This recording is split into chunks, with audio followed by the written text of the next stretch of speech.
It is a story few of us could even imagine. A 16-year-old is arrested for rape and murder. He's grilled by police and given a lie detector test, and eventually the police talk him into a false confession, even though DNA did not link him to the crime. He served 16 years in prison before new testing shows another man committed that crime. What would you do next after you got out?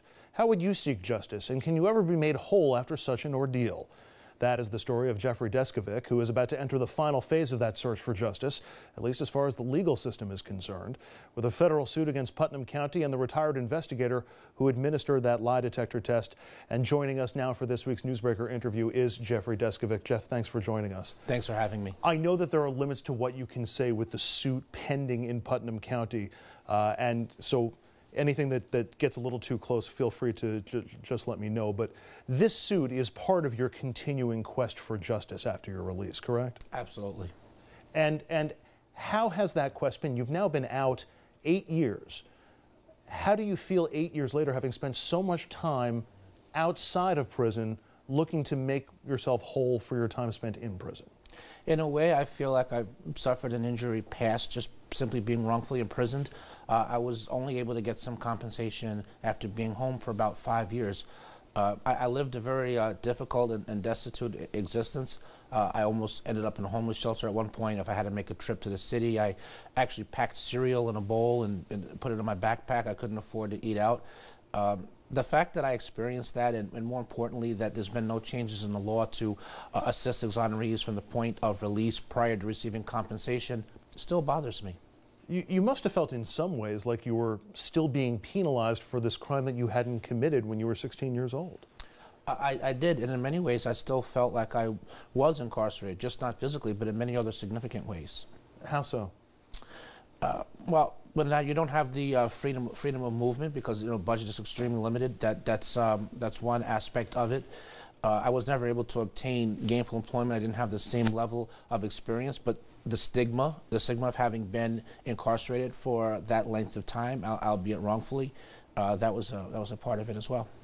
Is there no kind of setup in place, no formula for somebody who's in your position who has been wrongly convicted of a crime? There's no formula where the state says, well, for X number of years, there's X amount of dollars or anything like that? There is no formula. Jeff, are these the kinds of cases that need to be done on an individual basis, or do you think there should be some sort of formula where the government says, X dollars times X number of years wrongly behind bars? There should just be a criteria rather than a formula. I think that the length of incarceration, the trauma that people experience while in prison, whether they were assaulted, there's other factors that need to be individualized for each case. You've already received about $13 plus million in settlements with the state, with Westchester County, Peekskill, and there is a financial component to the suit that's coming up in Putnam as well. Is there any amount of money that you feel like would make you whole again? I assume you would still trade whatever money you get for those years back, right? I would not only give the money back, I'd be willing to go into debt for that amount of money in order to have my life back. There's no amount of money that's worth it. I do want to clarify, though, that although that might be the amount of money that the entities had to pay, that's not the amount that was my take-home. You have to pay the expenses, and the lawyers take a third. In reality, I received 55 to 60% of what was paid. In the cases that have already been settled, how much of that, to your mind or emotionally, have you felt this is making up for the wrong that was done to me, and how much of that is, let's try to make sure that this never happens to somebody else and that this is sort of an incentive for those governments not to do this again? I don't really feel like it made up. I do feel that it did something in terms of deterrence. And in addition to that, it can assist me in being more comfortable now. I mean, I was always struggling financially. So without the financial compensation, I wouldn't be where I'm at, mentally and feeling like a man, frankly. And you've also started a foundation to help other people who are going through this same problem. I did. The compensation made that a reality, and I'm very happy that we've helped exonerate one person, William Lopez, who was in for 23 and a half years. A little bit of pay it forward there, as it were? Absolutely. Oh, that was other than my own exoneration, that was the best moment of my life. That's terrific. I'm curious, do you feel like, and again, it's been 8 years now since you've been released, and a little bit more than that since it was made obvious that you hadn't committed the crime that you were in prison for.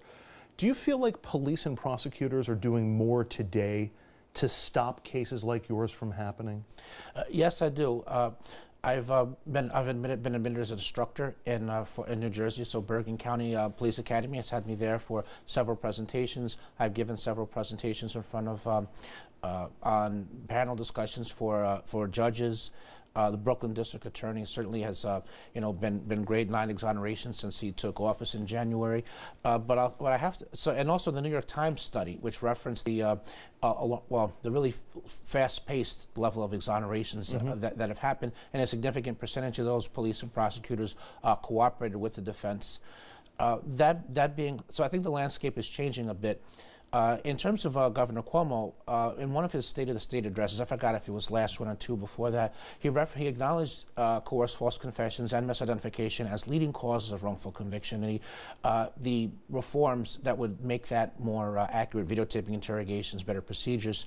Although he mentioned that was a priority, there's been no legislation. He's not taking the bully pulpit to try to push that forward. So far as I can tell, he's not putting the weight of his office behind it. Are wrongful convictions acceptable?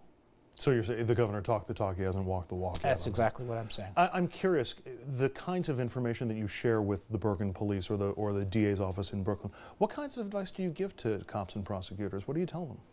Well, I share with them my personal story, so they understand what the impact is on a person, like the time in prison and the difficulty of readjusting. But then the more important aspect of that is here's how the police went wrong in my case. Here's how they've went wrong in other DNA-proven wrongful convictions. There's themes and lessons to be drawn from that, and that makes up the main part of it. I think it's very valuable, and obviously so do they. They wouldn't have me continuing to come back. Finally, Jeff, I'm sure that there are people who read your story or see an interview like this one, and they think to themselves, well, hey, you gave a false confession. You said something that wasn't true, and that you did something that you didn't do, and now you're blaming other people and trying to get some money out of that. I'm curious if you blame yourself at all for what happened to you, but also how would you respond to somebody who watches an interview like this and says, well, some of it at least is his fault? Yeah, my answer is that none of it is my fault. I was 16 years old at the time. I was interrogated for more than 7 hours. The police coerced me. There was threats. There was false promises. The police committed perjury. That was my fault? Really? That would be my answer. Okay. And for the people... And then in addition to that, I want to just add that non-public details of the crime, the police gave that to me in the course of interrogating me. That's something they should not have done. Do you still replay that interrogation in your head? Do you still go back to that room, to that moment again and again? I do. It was a life-altering moment. Do you think you'll ever stop replaying that moment, or does that stay with you for the rest of your life? I think it stays with me for the rest of my life. I think the best I can hope for is that I think about it a little bit less frequently. Well, good luck with the suit, and good luck in your quest to restore things to a certain semblance of the way things were. And we appreciate you spending a few minutes with us. Thank you for having me, as always. Jeff Deskovic.